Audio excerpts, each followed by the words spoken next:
Voltamos então, meus queridos. Bem, com a morte então de rei Davi, antes que ele viesse a morrer, ele foi muito bem sucedido em seu reino. Teve vários filhos, de várias esposas, mas o mais importante deles foi Salomão. Salomão foi um homem muito sábio que reinou em seu lugar, e também através de Salomão, ele construiu um templo chamado Templo de Salomão, aonde ele colocou a Arca dos 10 Mandamentos, que dentro, claro, dessa arca já diz, estavam as tábuas dos 10 mandamentos. Mas antes disso, através das mãos de Davi, do reino de Davi, Davi fez as pazes com os egípcios e viveu muito tempo um período de paz, e ele também fez comércio com os fenícios, né? E através disso enriqueceu muito mais o seu poder. Bem, falamos então de rei Salomão. Rei Salomão foi um homem que urbanizou então essas terras, né? Criou estradas, criou templos, herdou, fez prosperar o reino que recebeu de seu pai.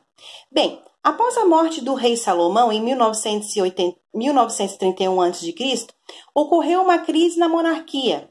Por quê? Porque ele morreu e não tinha mais um sucessor tão digno assim, tão inteligente para que sucedesse então o seu trono, né? E para que esse reino nas mãos de Salomão pudesse crescer, eles acabaram que criaram mais impostos e mais cobranças e mais taxas, até que então o povo ficou descontente, né? E começou então a disseminar esse reino. Aonde houve então a terceira era, que era a era do cisma.